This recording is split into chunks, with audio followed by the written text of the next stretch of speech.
quand l'homme, c'est un être qui est multidimensionnel. Il y a un corps matériel, il y a un corps éthérique, il y a un corps astral, il y a un corps mental. Ça compose toute sa nature humaine planétaire. Ces corps-là, au-delà du corps matériel, sont des corps subtils, donc ce sont des corps qui appartiennent à des plans ou à des univers parallèles. Ces univers-là sont habités. Et ces univers-là qui sont habités sont en communication télépathique, insoupçonnée avec l'homme. Les médiums le savent, ça. On le sait depuis des milliers d'années, ça. Mais on est des êtres tellement ignorants des mystères de l'homme qu'on n'est pas capable de réaliser jusqu'à quel point l'astral peut influer sur la conscience du moi dans l'expression de son propre jeu. Toi, si tu te réveillais le matin, là, si tu étais chez vous un matin, tu étais après de faire la barbe, là, puis ça te disait dans ta tête, « Hey, Richard Glenn, il va se passer telle affaire l'après-midi. » Tu ne penseras pas que tu penses ça. Pourquoi? Parce que tu seras dit, ta pensée deviendra communicante. « Hey, Richard Glenn, comment ça va? Il va se passer telle affaire après-midi. » Fait qu'automatiquement, toi, en tant que je, tu commenceras à vivre la conversion psychologique du jeu en tu. Donc, tu t'apercevras que tu n'as pas le même jeu que tu avais hier, que tu es rendu à fonctionner au niveau du tu, que tu es rendu à avoir de la pensée qui te tutoie.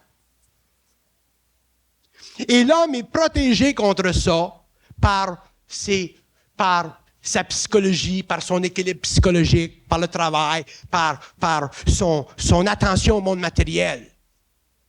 Mais si l'homme n'était pas protégé contre ça, l'homme sera vampirisé par l'astral et c'est ce qui se passe aujourd'hui. Il y a de plus en plus de monde, de gens, d'individus dans le monde qui commencent à en vivre des drôles de pensées, puis qui commencent à vivre la transformation du je en tu, puis qui commencent à se poser des questions. Autrement dit, l'être humain inconscient, involutif, de la 5e race racine, de la 4e race racine, c'est un être habité. Pourquoi il est habité? Parce que pour le développement de l'ego sur une planète expérimentale, ça nécessite un certain niveau de pensée accolé à un niveau d'expérience que seule l'âme possède. Et pour que l'homme en arrive à pouvoir bénéficier d'un niveau de pensée qui n'est pas basé sur l'expérience, autrement dit, qui n'est pas relié à des mondes habités par des intelligences qui ont eu une expérience dans la matière, il faut que l'homme ait un mental supérieur, c'est-à-dire que faut que la conscience de son moi soit élevée en vibration, autrement dit, que la nature de sa pensée soit élevée en conscience. Après ça, il n'y a plus de danger. Là, à ce moment-là, l'homme peut être en contact direct avec sa source, son double, appelle ça comme tu veux, et vivre une conscience mentale, créative, non basée sur l'expérience. C'est ça l'évolution future. Puis aujourd'hui, on est à un point où les sphères, les plans invisibles, sont dans une situation de lutte pour le contrôle de l'esprit de l'homme, parce que c'est connu dans les mondes parallèles, qui ont des longueurs de temps beaucoup plus vastes que les nôtres, et beaucoup plus de connaissances au niveau de l'évolution que nous autres, que l'homme est en train de passer d'une conscience évolutive expérimentale à une conscience évolutive créative. Donc, sur les autres plans, les forces psychiques sont en train de réaliser qu'ils perdent petit à petit le contrôle de l'homme. Et des hommes comme moi, par exemple, sont pour ces intelligences-là de la menace parce qu'ils savent qu'un homme qui a une conscience intégrée ne peut plus être influencé par l'astral et que le mot ou la parole au cours de l'évolution, ça change la conscience des masses. Donc, plus le temps va, plus on avance, puis on va le voir au cours des années, plus on va voir de la possession chez les hommes, on va le voir dans des actes social, antisocial, des actes d'aliénation, tout partout aux États-Unis, en Europe, au Canada, parce que ça fait partie de la fin d'un cycle. Pourquoi? Parce que l'homme n'a pas été éduqué au cours de l'évolution à connaître la nature du plan astral. Le channeling. Pardon? Le channeling dans tout ça. Le channeling, c'est l'expression, c'est la situation parfaite. Comment est-ce que tu veux qu'une personne d'une salle, comme on trouve dans le public, là, qui vont voir quelqu'un qui fait du channeling, comment est-ce que tu veux que ces gens-là puissent exposer, pas la personne elle-même, parce que le channeler, lui, c'est un individu qui vit une expérience, mais l'entité dedans. Comment est-ce que tu veux qu'un être qui n'est pas dans sa conscience créative, qui ne sait pas ce qui se passe dans l'invisible, puisse mettre en check ces entités-là? Fait que qu'est-ce qui arrive? C'est que les gens qui vont dans ces forums-là ou dans ces expériences-là, j'ai un de mes chums qui est en Californie, là, qui est en train d'en envoyer une. Comment est-ce que tu veux que ces gens-là soient capables de mettre en check une entité? Ils sont pas capables. Pourquoi? Parce qu'ils ne savent pas ce qui se passe. Pour pouvoir mettre en check une entité dans l'astral, à quelque niveau qu'elle soit, il faut que tu aies un contact avec ton double, il faut que tu aies un contact avec ta source. Si tu as un contact avec ta source, à ce moment-là, tu sais exactement ce qui se passe dans le plan astral. À ce moment-là, tu peux mettre un check. Tu peux empêcher une personne de vivre une possession qui peut être extrêmement et délibérément intelligente. Pourquoi? Pour empoisonner l'homme et faire créer à l'être humain, faire croire à l'être humain sur la Terre telle affaire ou telle affaire ou telle affaire. Cette fusion avec le double, tantôt dans ton bas du V, c'était 1969. C'est l'année où toi, tu as eu ton contact. Mais tout le monde qui est assis ici, on voudrait bien savoir la recette. 1969, là, c'est une année universelle sur la planète, ça. C'est pas parce que moi, j'ai vécu mon contact en 69 que 69 est important. 69 est important parce que le contact s'est fait sur la Terre. Moi, j'en suis un, puis il y en a d'autres à différents niveaux. C'est ça. C'est pour cette raison-là que 69 est important. C'est aussi l'année où l'être humain a mis le pied sur la Lune. Bon, whatever. Ça, c'est ton décodage, ça. C'est ça. J'ai rien contre ça, puis je suis capable de regarder là-dedans, puis... Maintenant, tout le monde ici, on voudrait bien peut-être avoir le contact. Comme toi, tu l'as eu. Mais ça fait partie de l'évolution. Il faut que la science de l'homme soit connue. Il faut qu'il y ait des conférences qui soient données, il faut qu'il y ait des gens qui écrivent, il faut qu'il y ait des gens qui parlent, il faut que la science de ça soit connue. Ça commence à être connu. Oui, mais toi, tu n'avais pas été à des conférences de Bernard de Montréal avant. Non. Seulement que moi, j'ai vécu une fusion. L'homme n'a pas besoin de vivre de fusion. Chacun a son expérience. Moi, j'ai vécu mon expérience. D'autres vont vivre leur expérience. Mais il faut que, moi, dans mon expérience, ça m'a amené à quoi? Ça m'a amené à faire ce que je fais. Point final. Je fais ce que je fais. Il y en a d'autres qui vont faire ce qu'ils vont faire. Voilà. Donc, il n'y a pas de recette universelle pour... Il n'y en a pas de recette. C'est fini, recette. On n'est plus à l'âge de la philosophie. C'est fini, recette. Comment est-ce que tu veux forcer ton double à venir en communication télépsychique avec ton ego? Comment est-ce que tu veux forcer ta source à travers une recette de venir en communication avec toi? C'est impossible. La lumière, elle vient d'en haut. Aurobindo, il disait, ça viendra d'en haut. Ça va venir d'en haut. Seulement qu'il y a un temps dans l'évolution où il y a des portes ouvertes. Là, il y en a qui s'ouvrent. On commence à nous ouvrir petit à petit des portes. Quand on dit, par exemple, je t'apprends à écrire un deuxième livre, là, j'appelle ça l'aliénation et les entités. Pas pour rien que j'utilise ce thème-là. En voulant dire aux psychologues, là, dans vos théories psychologiques, dans votre regard sur la constitution psychique et psychologique de l'ego, puis surtout quand vous allez à Saint-Jean-de-Dieu puis que vous rencontrez des aliénés, apprenez donc à regarder qu'est-ce qu'il y a en arrière. Au lieu d'utiliser des concepts pour blanqueter, pour fermer votre accès à quelque chose qui est véritablement humain, essentiel et psychique. Apprenez donc à communiquer avec cette affaire-là en arrière de lui, que lui, en tant qu'aliéné, n'est pas capable. Il y en a combien d'aliénés qui vont dire « j'entends des voix ». Chris, quand un aliéné dit qu'il entend une voix, il entend une voix.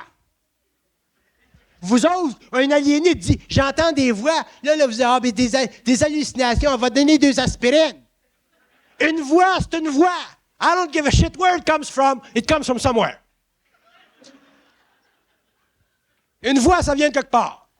Bon, il y a du monde qui sont capables de repérer ça, de comprendre ça, de travailler avec ça. Et avec le temps, l'homme va être de plus en plus capable de dealer avec ça. Puis on est rendu à un point, si la psychologie elle va avancer, elle ne peut pas se permettre de fermer les yeux. Tu ne peux pas rester simplement au niveau médical, physique, chimique. C'est nécessaire, oui, mais il faut aller plus loin. L'homme ne peut pas se permettre au niveau mental d'arrêter l'évolution de sa conscience puis d'arrêter la progression de son savoir. Puis si on le fait, on va demeurer des niaiseux puis des poissons.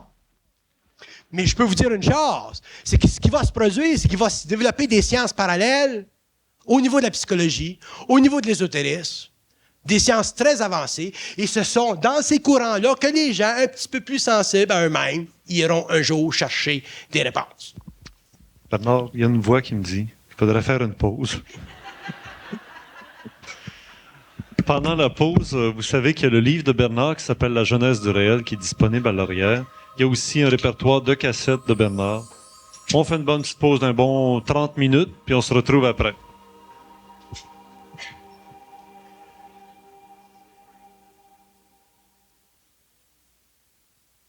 Alors, nous allons continuer. Deuxième partie. Chapitre 2, avec Bernard.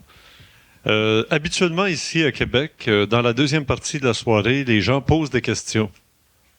Vous devez en avoir beaucoup de questions, oui? Levez donc la main ceux qui auraient des questions posées à Bernard. Bon. Alors, oui. Alors, l'idée, c'est que il faut éviter que dans votre question, ce soit vous qui fassiez un discours ou une conférence. Parce que moi, je pense à l'ensemble des gens qui veulent plutôt entendre Bernard que d'entendre des questions. Alors, juste la question, bang, on continue. J'ai déjà ici une question qui a été écrite. J'y ai pas remis tes questions écrites encore. Tu demanderas. Personnellement, non. T'as pas le don de la parole. Je sais que tu voulais justement y parler sur le don de la parole. Le sens de la voix, hein? Le phénomène de la voix. Est-ce qu'on peut s'engager là-dessus, Bernard, sur le phénomène de la voix? Parce que le don de la parole, vous l'avez.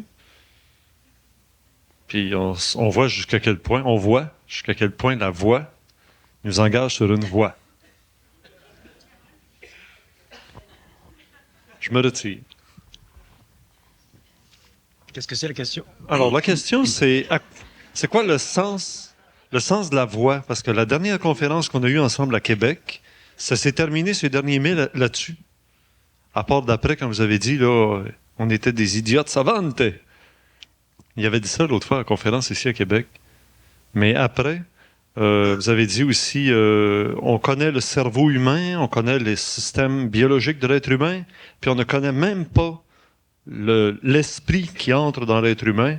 Et si on pouvait connaître scientifiquement l'importance de la voix, ce qu'est le phénomène de la voix.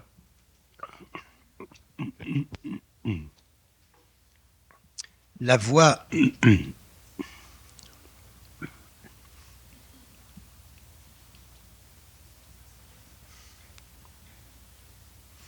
La voix, dans le fond, c'est un phénomène spirit. C'est la façon à l'esprit d'exprimer à travers l'âme, pour le bénéfice de l'ego, ce qu'il doit savoir. Mais l'homme aujourd'hui n'est pas suffisamment conscient pour bénéficier de sa voix. Un homme qui est conscient, quand il parle, il apprend des choses. Plus l'homme sera conscient, plus il réalisera que c'est à travers la voix ou sa voix qu'il apprend à reconnaître la dimension de son esprit. On n'entend pas bien votre voix. Donc, l'homme n'aura pas besoin nécessairement de penser et aller dans l'intérieur de son mental pour savoir des choses. Il pourra les parler. Mais pour que l'homme puisse parler, pour qu'il puisse utiliser son verbe, le verbe, pour qu'il puisse bénéficier de ce qu'il sait, il faut que la voix soit ajustée à son mental supérieur et non pas ajustée à son intellect. Chez l'être humain, la voix est ajustée à l'intellect. Elle est synchronisée à l'intellect. De sorte que tout ce qui passe par la voix réfléchit toujours des opinions, réfléchit toujours une mémoire subjective, réfléchit de l'émotion, réfléchit de la subjectivité. De sorte que l'homme n'est pas capable de bénéficier de sa voix. Et si l'homme lui-même ne peut pas bénéficier de sa voix, comment voulez-vous que le public bénéficie de sa voix? Lorsque l'homme commencera à bénéficier de sa voix, lorsque sa voix sera devenue totalement objective, totalement libre de la conscience personnelle, totalement synchronisée à son esprit, la voix deviendra un haut-parleur. Elle deviendra l'haut-parleur de l'esprit. L'homme sera l'haut-parleur de l'esprit. Et dans un même mouvement, l'homme pourra entendre sa voix, réaliser des aspects de ce que l'esprit ou son double ou sa source peut dire, veut dire ou retient. Parce que des fois, on dit des choses, en tout cas moi, je dis des choses et je voudrais en dire d'autres choses, mais je ne peux pas les dire, les autres choses. Donc, ça reste dans le mental. Je peux les dire plus tard, dans d'autres occasions. Et ça fait partie de l'évolution de ce que la voix doit dire dans le monde, parce que la voix ne peut pas, dans un temps, dire des choses qui devront être dites dans un autre temps. Nous, les hommes, à cause de notre ego, à cause de la nature de notre ego, on voudrait tout dire dans un même temps. Mais si la voix de l'homme est synchronisée au plan mental, il ne peut pas faire ça. Il y a des choses qui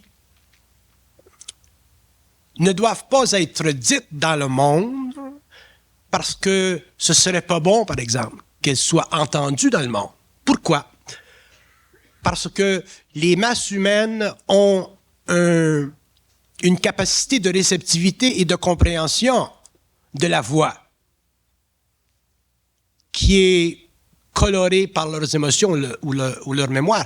Par exemple, moi, j'aimerais beaucoup parler de la nature des races sur la Terre, la nature de la race humaine, la race noire, la race blanche, la race jaune, ainsi de suite. Mais je ne peux pas parler des races humaines sur la Terre dans le cadre de ce que la voix pourrait expliquer. Parce que les hommes ne peuvent pas comprendre les lois cosmiques de l'évolution des races objectivement. Si on parle des religions, c'est la même chose. Pour pouvoir parler des religions, il faut avoir une voix qui n'est aucunement subjective. Une voix qui est suffisamment perfectionnée pour que les gens qui sont très enracinés dans les religions, qui ont besoin des religions encore, puissent être respectés dans leur droit de vivre les religions. Et dans un même mouvement, dans un même temps, amener ces gens-là peut-être à voir un petit peu plus loin. Mais la voix a tendance à attaquer.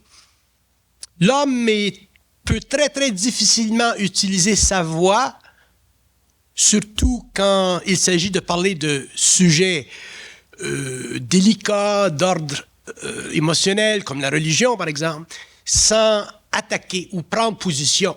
La voix ne doit pas prendre position. Si la voix ne prend pas position, à ce moment-là, c'est très facile de parler de religion, ou de parler de politique, ou de parler de ces choses qui, en général, polarisent l'humanité. Mais il faut avoir une voix qui est synchronisée au mental, autrement dit, une voix qui n'est pas l'expression d'un ego réfléchissant trop. Si l'ego est trop réfléchissant, il va polariser les valeurs de la forme qu'utilise la voix pour l'expression créative. Donc, à ce moment-là, la voix perd de sa créativité et elle devient simplement un mouvement mécanique de la pensée humaine. Pour que la voix soit utile à l'homme, autrement dit, pour que la voix puisse amener dans le monde une nouvelle science, que ce soit une science de la matière ou que ce soit une science de l'esprit, il faut que les hommes qui entendent la voix, les gouvernements, les institutions, les religieux, les hommes de science, puissent sentir que la voix est prépersonnelle, que la voix n'est pas personnelle. Une voix devient prépersonnelle quand l'ego n'est plus impliqué dans la valeur psychologique de la forme que la voix utilise pour exprimer ce qu'elle a à dire. Une voix devient prépersonnelle lorsque celui qui la parle est obligé d'entendre ce qu'il dit pour apprendre ce qu'elle dit à l'homme et à lui-même. Un homme ne peut pas parler simplement pour le monde quand il parle avec une voix qui est créative. Il parle pour le monde et pour lui en même temps. Lui, il a le plaisir de parler et le monde a le plaisir de l'écouter. Ça, c'est la fonction créative de la voix. La fonction de la voix, ce n'est pas d'instruire simplement l'homme dans le savoir ou dans la connaissance créative. La fonction de la voix, c'est de faire vibrer le mental supérieur de l'homme pour qu'il puisse finalement en arriver à réaliser que lui aussi a la voix qui peut l'amener avec le temps à exprimer créativement ce qu'il sait.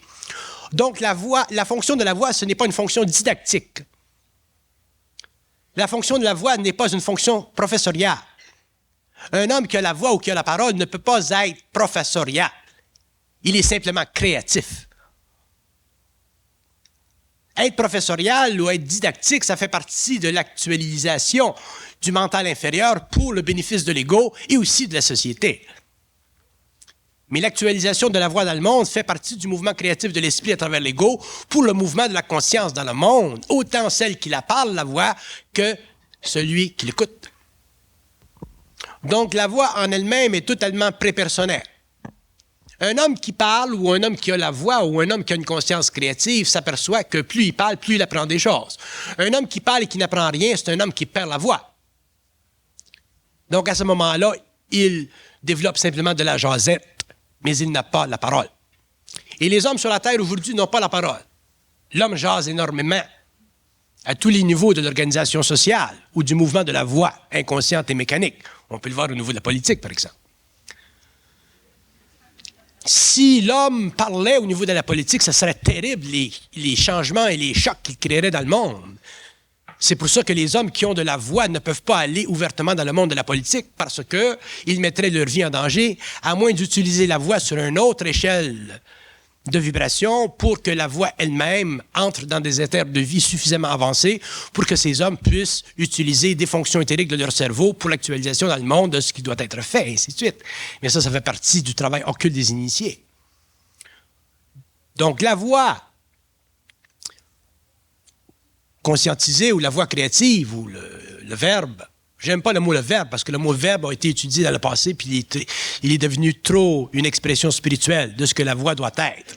La voix, ce n'est pas une expression spirituelle de la conscience créative universelle. La voix, c'est l'expression mentale du savoir universel. C'est très intéressant la voix parce que plus l'homme entre dans la voix, plus il développe la voix, plus il s'aperçoit que la voix est en elle-même une infinité. La voix n'a jamais besoin de référent. La voix n'a jamais besoin de mémoire.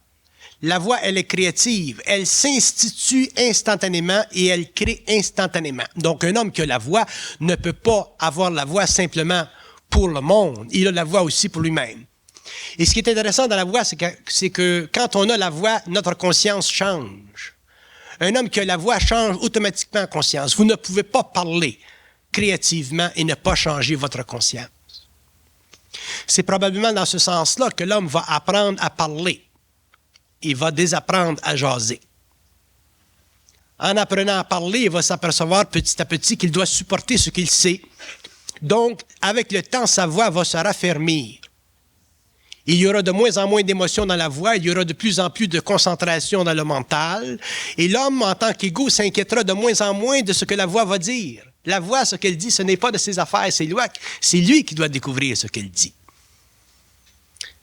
Sur le plan de la connaissance, on est bien plus intéressé à faire valoir ce qu'on sait en tant que connaissance que ce qu'on sait en tant qu'être créateur.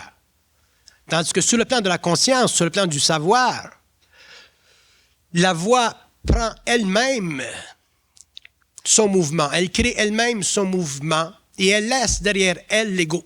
Donc, elle crée un lien étroit entre le moi et l'esprit. Et un homme qui voudrait utiliser sa voix d'une façon extrêmement occulte pourrait totalement dépersonnaliser son être et laisser lentement pénétrer son esprit. Et éventuellement, s'il est capable de supporter la puissance de son esprit à travers son mental, il pourrait, avec le temps, en arriver à modifier la matière, modifier les molécules de la matière. Mais ça fait partie du processus créatif de la voix. Et ce processus créatif fait partie du mouvement de l'esprit et l'homme, en tant qu'égo, ne peut pas l'accélérer.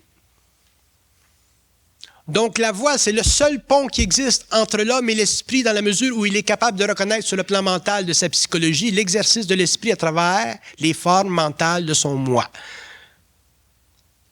La voix est tellement importante que lorsque l'homme aura réalisé qu'elle existe en lui, il n'aura plus besoin d'étudier pour savoir quoi que ce soit. La voix est à l'infinité ce que la réalisation primordiale de l'esprit est à la compréhension infinie de la matière. Donc la voix est à la fois scientifique, philosophique, spirituelle, créative, absolu et sans retour. Un homme que la voix ne peut plus penser à ce qu'il a dit. Et c'est le fait qu'il ne peut pas penser à ce qu'il a dit qui lui permet de ne pas penser. Parce qu'il fait qu'on pense, c'est parce qu'on a besoin de recollectionner ou de reprendre ce que l'on a dit. Un homme qui a la voix n'a pas besoin de reprendre ce qu'il a dit parce qu'il a simplement à reparler pour dire d'autres choses.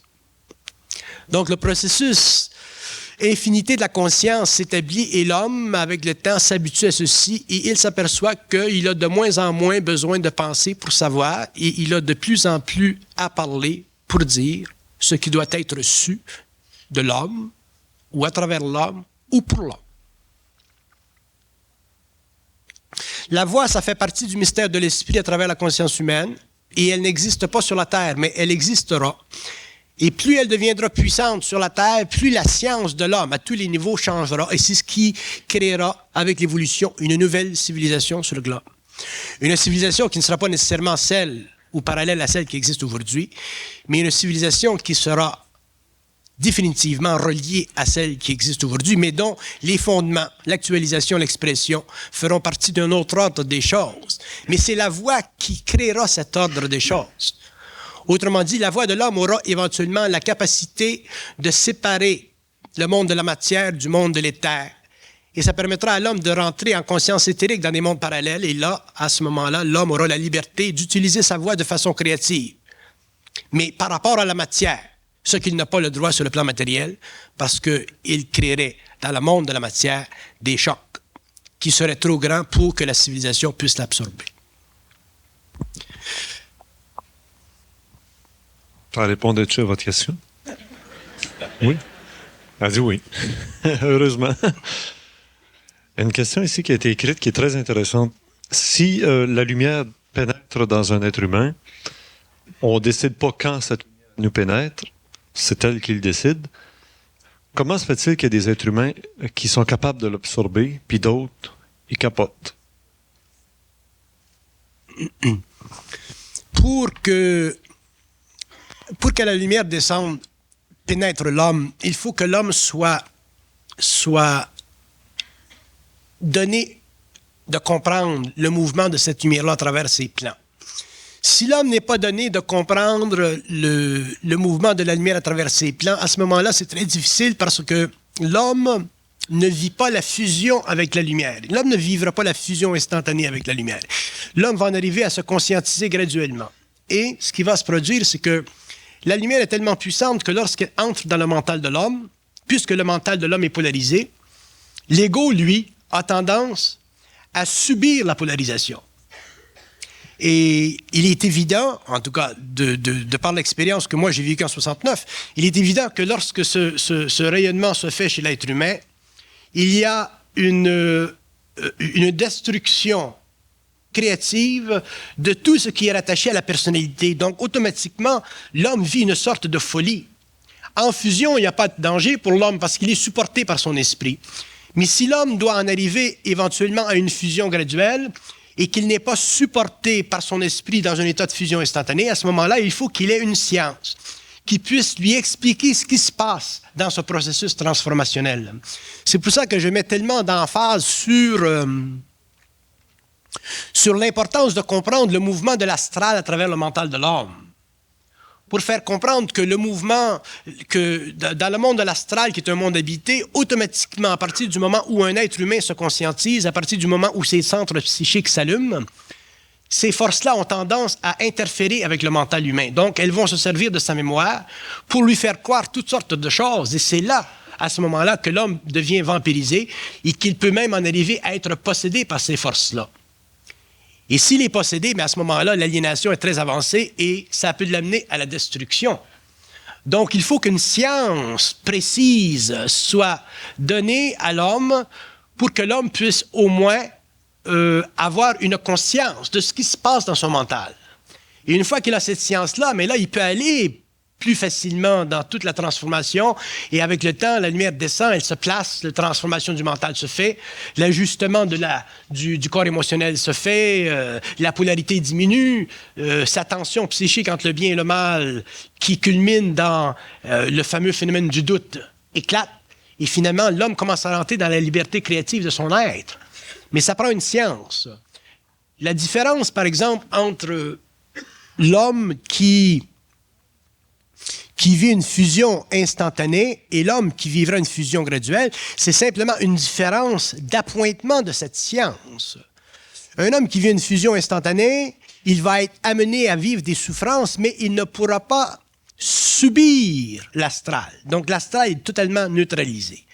Donc, il va vivre des souffrances pendant un certain nombre d'années, mais lorsque ça va être fini, ces souffrances-là, il aura la voix, il aura la parole. Donc, il pourra faire une science, établir une science, donner une science pour que l'homme puisse partir de là, pour que l'homme puisse avoir un blueprint. Donc, il faut qu'il y ait au moins une personne de fusionner dans un instantané.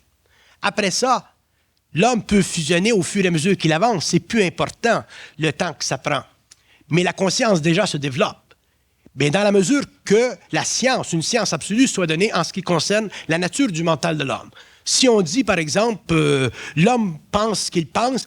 Je vais avec une question du public. Quelqu'un qui a une question posée, lève la main. Oui, monsieur là-bas. Bien. Oui. Parler de la pensée et de la lumière. Quel est entre la pensée et la lumière, quel est le premier? Quel est le lien entre la pensée et la lumière? Quel est le lien? Lorsque la lumière descend dans le plan mental, elle crée des formes. Ces formes-là sont ce que nous appelons de la pensée. Mais la pensée de l'homme involutif, elle est colorée par sa conscience astrale. Avec l'évolution, la pensée ne sera plus colorée, donc elle perdra de sa qualité réflective. Donc, au lieu d'être subjective en connotation, au lieu d'être réfléchie, elle deviendra communicative. Donc, l'homme n'aura plus à penser, c'est-à-dire à penser subjectivement ou à réfléchir dans son mental. Il communiquera. Donc, le lien entre l'ego, l'âme et l'esprit sera établi et la lumière pourra créer dans le mental les formes dont elle a de besoin pour l'évolution de la science sur le plan matériel. Et l'homme, en tant qu'être pensant, deviendra un homme créatif. Parce que sa pensée, au lieu d'être réfléchissante, réfléchie, basée sur la mémoire, elle sera simplement instantanée, créative, et elle pourra créer une nouvelle mémoire, c'est-à-dire faire descendre vers le plan matériel ou manifester sur le plan matériel des choses qui font partie de la fusion de l'ego, de l'âme et de l'esprit. Oui, monsieur. Soit.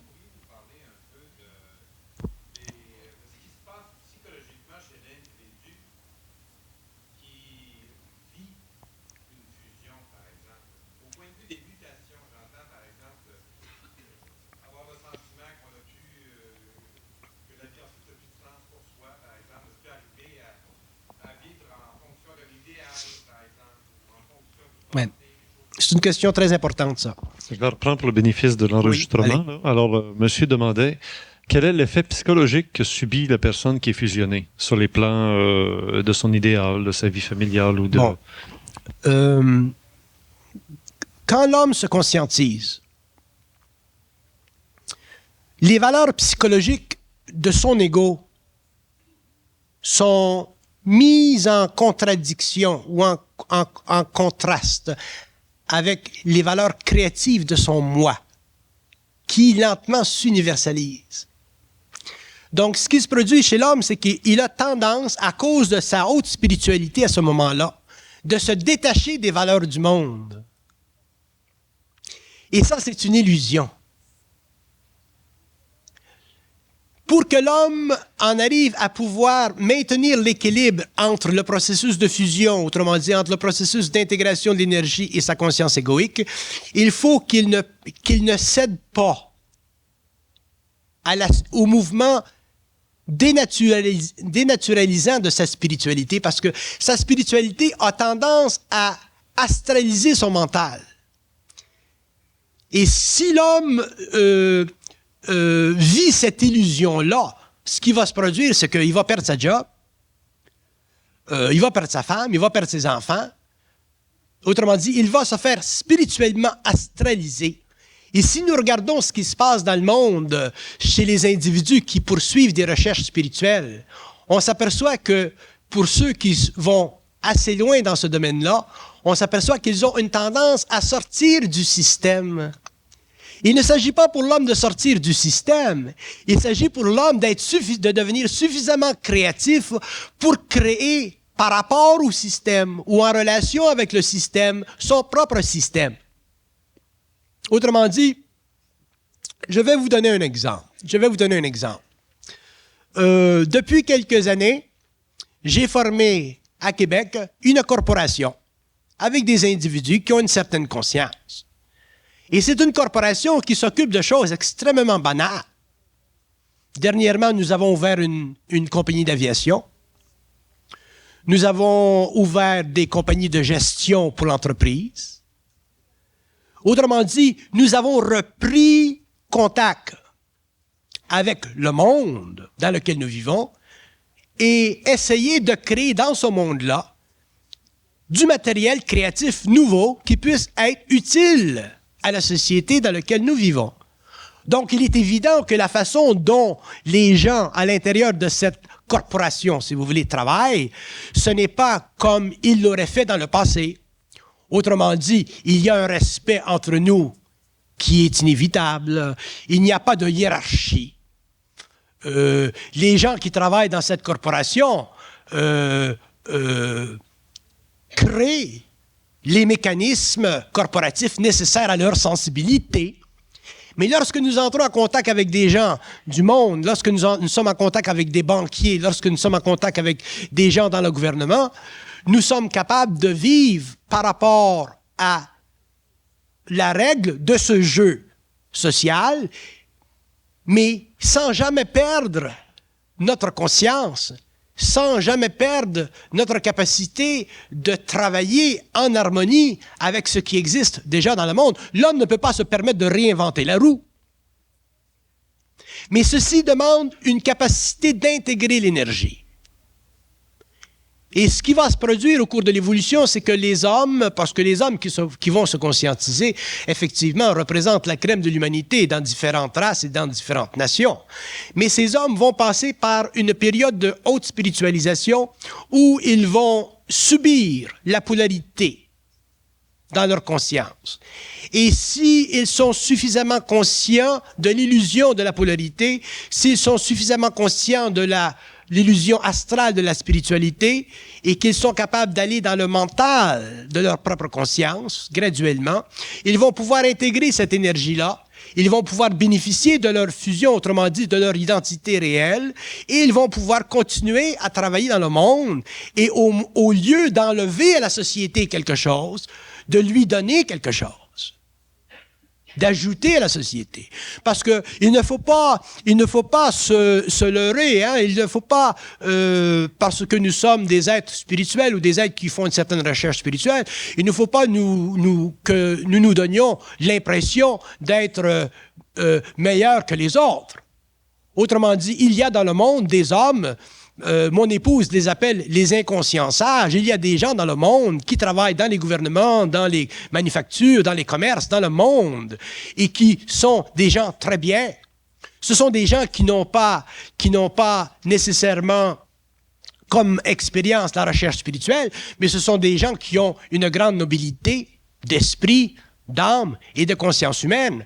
Effectivement, leur conscience n'est pas aussi occultée que la nôtre, mais leur conscience est suffisamment grande, sensibilisée pour, par exemple, nous donner droit dans le monde occidental à des ordres, à des organisations, à des agences, à des mécanismes sociaux qui nous donnent sur le plan social une très belle vie. Vous regardez aujourd'hui dans la province de Québec, les organisations, prenons par exemple, qu'est-ce que c'est le consumer, l'organisation du consommateur, pour la protection du consommateur. Les gens qui ont mis sur pied cette organisation pour la protection du consommateur sont déjà des gens qui ont une très grande conscience sociale.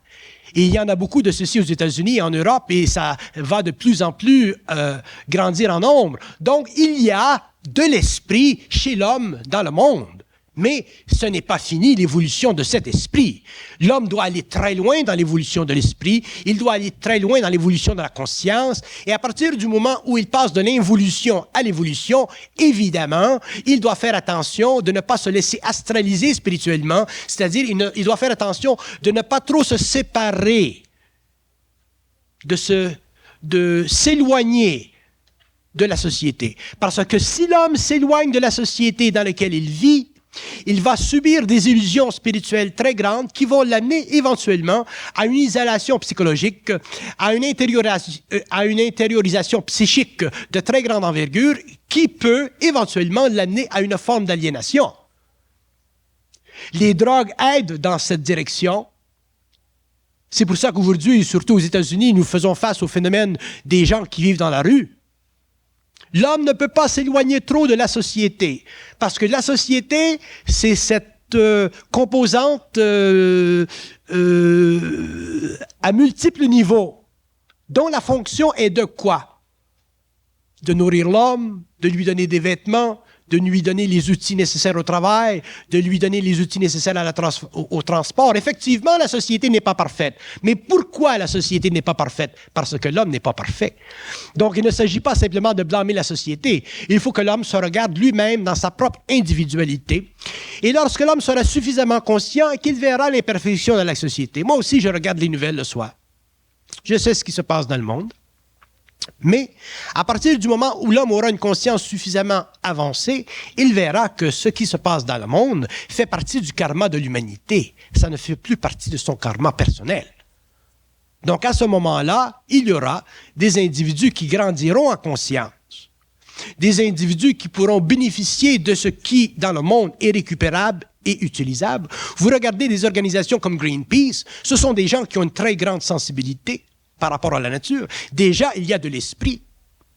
Mais effectivement, tant que l'homme vit une conscience sociale ou tant que l'homme vit une conscience par rapport à la conscience sociale, il vit une expérience d'âme. Donc, souvent, dans le monde, ces gens qui ont une grande sensibilité vivent des expériences d'âme.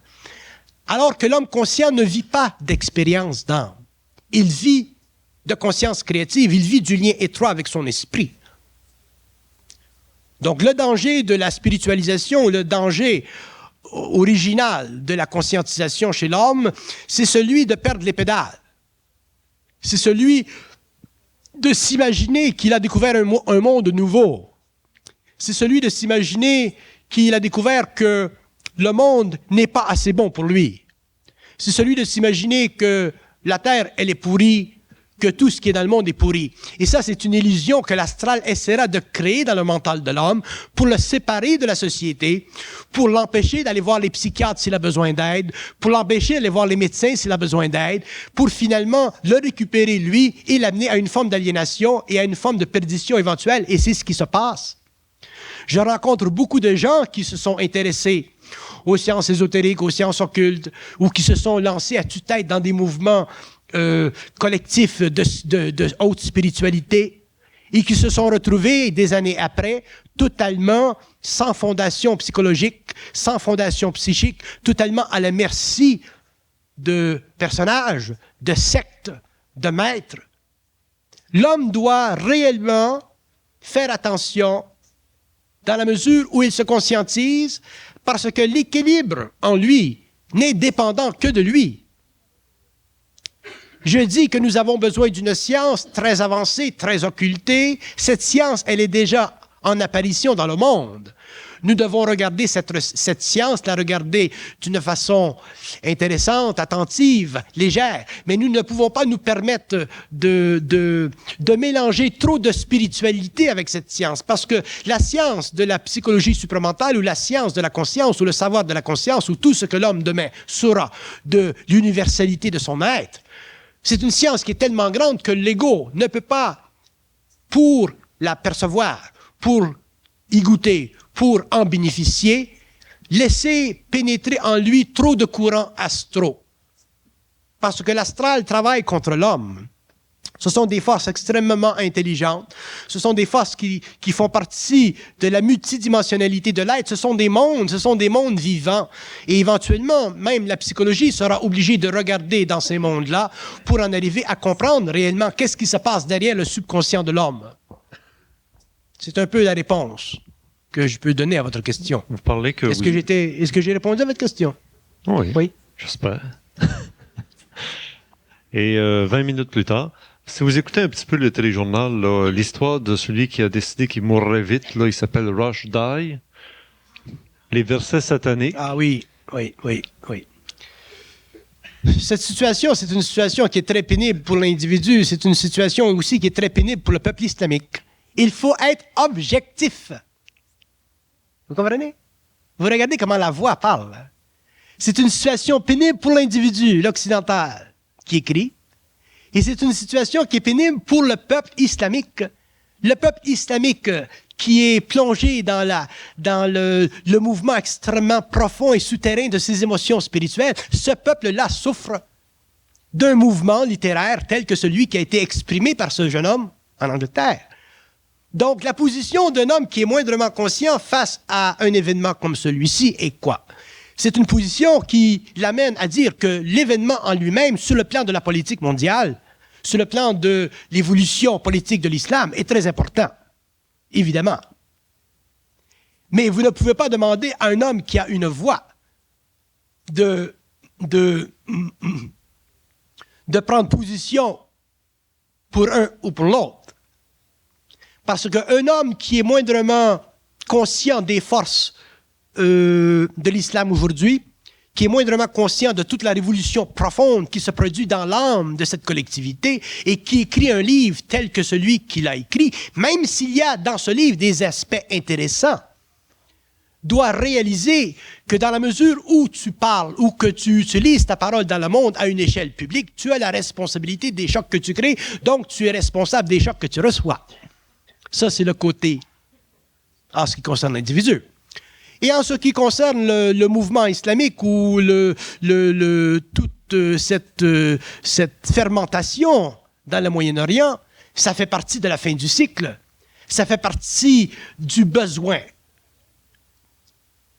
d'un grand nombre d'individus qui ont été plongés pendant des millénaires dans l'ascétisme désertique d'une religion profondément spirituelle et mystique, et qui veulent retrouver les racines profondes d'une politique nationale à la mesure de leur sensibilité mystique. Eux aussi ont le droit à leur propre vision. Mais c'est à eux de découvrir si la vision qu'ils possèdent est une vision élevée de l'esprit ou si c'est une vision qui résulte d'une forme quelconque de manipulation astrale. Mais ça fait partie de l'âme et de l'esprit de chacun.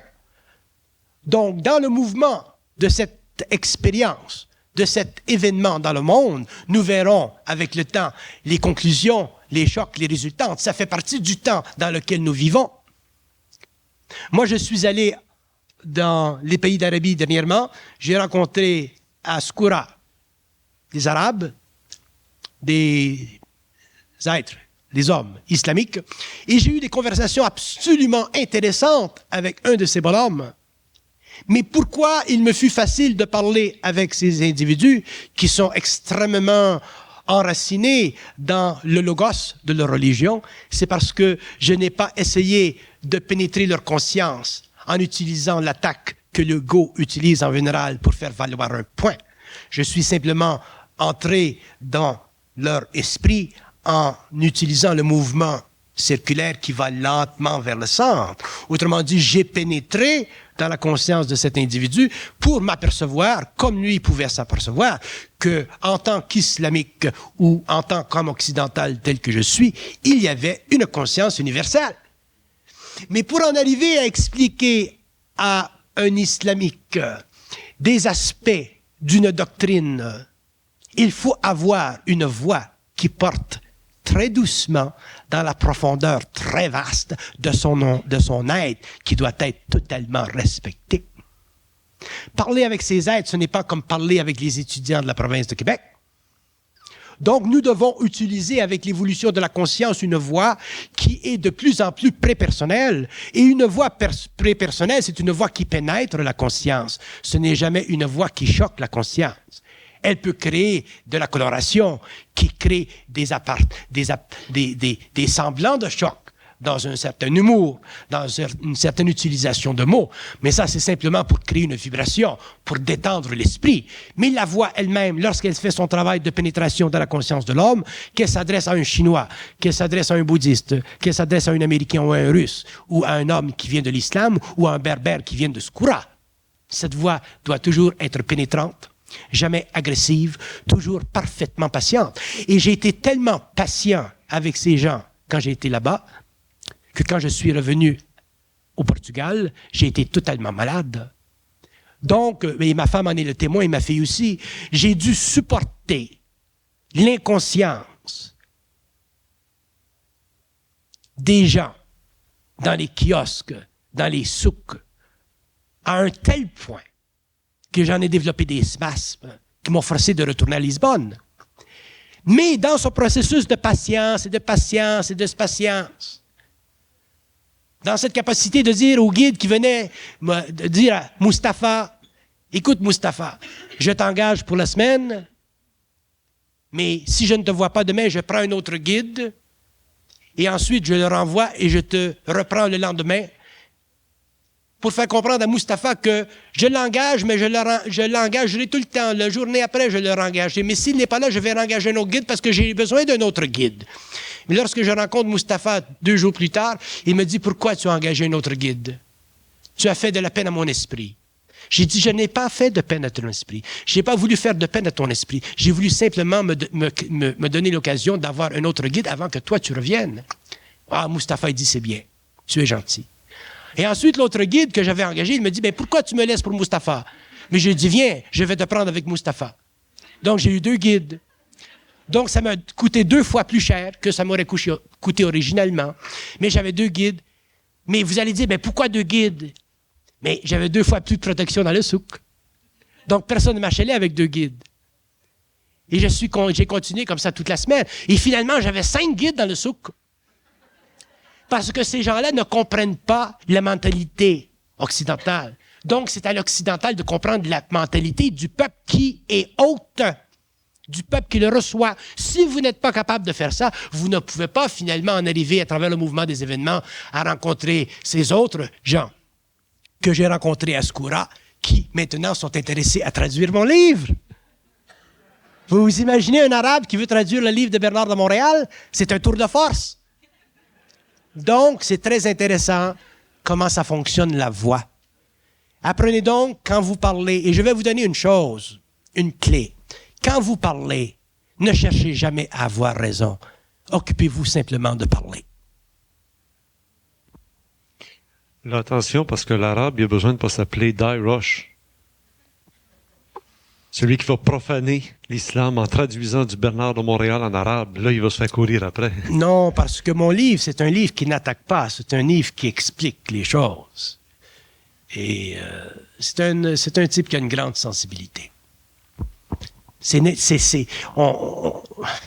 On est extrêmement polarisé dans nos émotions face à des peuples que nous ne comprenons pas ou dont nous ne comprenons pas la langue.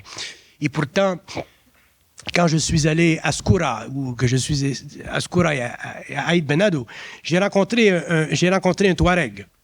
Et le Touareg m'a demandé si je voulais bien lui montrer ma main. Donc, il a regardé ma main. Et quand il a regardé ma main, il a baissé la tête en signe de respect vis-à-vis de ma personne. Donc, vous avez, dans le monde de l'homme, vous avez dans ces peuples que nous considérons souvent au-dessus de notre cheville, vous avez des individus d'une grande sensibilité. Et si nous avons de l'esprit, nous pouvons bénéficier d'un rapport étroit avec ces hommes qui nous semblent étranges dans leur comportement, étranges dans leur langage, mais qui sont réellement universels dans leur esprit, dans la mesure où nous sommes universels dans notre propre esprit, ce qui nous permet d'établir avec eux des liens universels entre les hommes. Parlant d'actualité, ici au Québec, pendant que tu étais là-bas, justement, il y a eu un sondage en Amérique du Nord et on a découvert que les Québécois, les jeunes, les adolescents québécois, sont les plus tolérants sur les niveaux religieux, sexuels et à tout le reste. Ils sont les plus ouverts. Alors que le même sondage qui était fait dans des zones anglophones, fallait pas leur parler de certains sujets ou leur poser des questions, il était tout insulté de ça. Alors qu'ici, très tolérant vis-à-vis de l'homosexualité, très compréhensif vis-à-vis de l'utilisation des condoms, très, très ouvert à tout. Ils n'ont pas de barrière autant que... Est-ce que c'est un signe? Le peuple québécois, la conscience québécoise, c'est une très grande conscience. Le peuple québécois, c'est un grand peuple.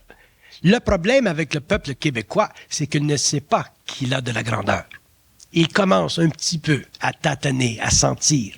Mais le peuple québécois, c'est un peuple qui a une très grande conscience, une très grande sensibilité, et qui, au 21e siècle, sera de plus en plus considéré comme une grande étendue d'individus.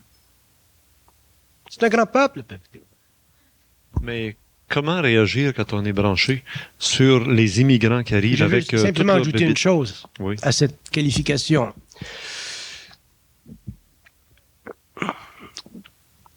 Le problème avec le peuple québécois, c'est que il s'exprime à travers un langage bâtard. Et quand vous allez dans des pays qui ne nous connaissent pas, j'ai eu l'expérience dernièrement lorsque j'étais à Haïti, où il y avait justement 2 Québécois qui travaillaient pour l'Hydro-Québec, et que vous entendez ces gens dire « Ah, caliste, amène-là la bière, là, tabarnak, là. »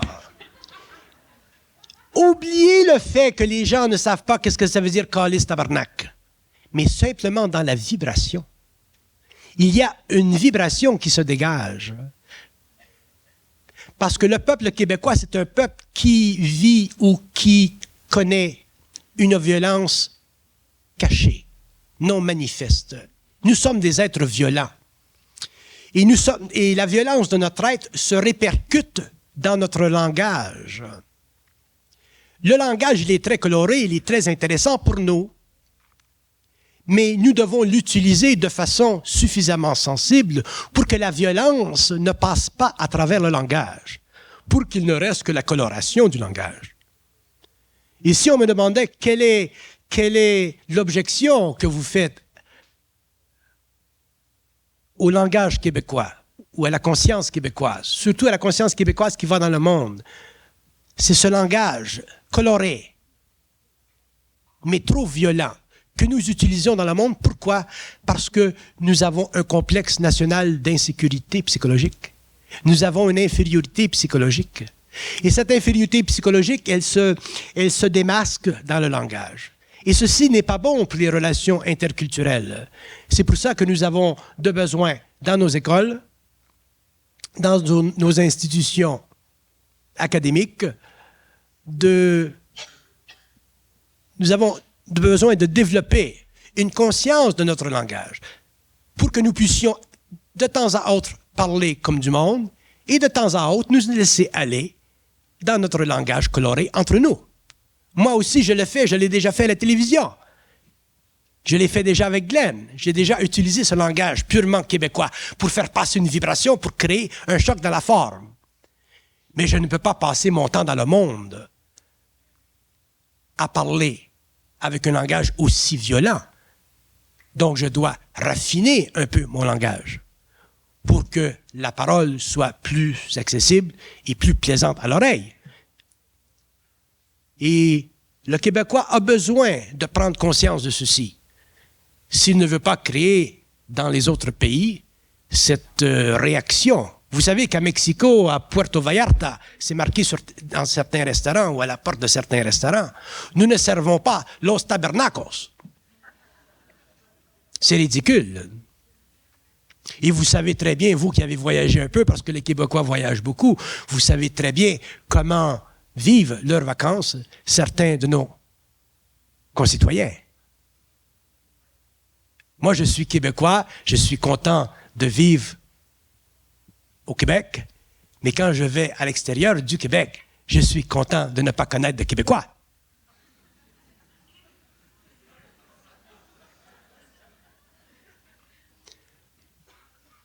Il y a quelqu'un qui m'a dit dernièrement,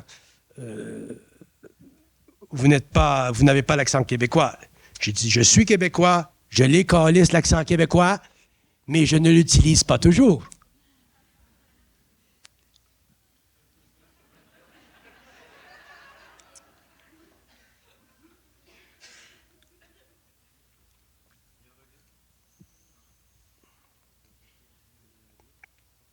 Ça va loin, la conscience. Ça va même jusque dans la conscience de la langue. dans la conscience du langage, comment on parle. Donc, ça fait partie du phénomène de la voix. Vous pouvez dire des choses à des gens avec une voix qu'ils prendront, et vous pouvez dire des choses à des gens avec une autre voix qu'ils ne prendront pas. Donc, il faut que la voix soit consistante. Et plus l'homme aura une conscience mentale, plus elle sera consistante. Mais si nous n'avions pas la coloration québécoise dans notre langage, nous ne pourrions pas, au Québec, faire passer le message avec autant de force que nous pouvons le faire. Parce qu'il y a des moments où la conscience publique a besoin d'être éveillée, a besoin d'être piquée. Et qu'est-ce qu'il y a de plus efficace qu'une bonne bourrade québécoise? Mais si nous allons dans nos grands termes français, à ce moment-là, ça passe pas. Il y a une grande différence, comme je l'ai déjà dit, entre « ah ben merde » et « calisse ». Calisse, ça passe, ça traverse, ça fait vibrer le plexus solaire. Merde, ça ne fait qu'insulter l'autre. C'est extraordinaire, le langage québécois. Mais il ne faut pas que nous soyons prisonniers de notre langage. Il faut que nous puissions l'utiliser d'une façon créative pour donner à la voix la juste note dont elle a besoin pour faire passer son message. Bernard, en Europe, il y a un regain du mouvement néo-nazi à cause justement de l'infiltration de plus en plus nombreux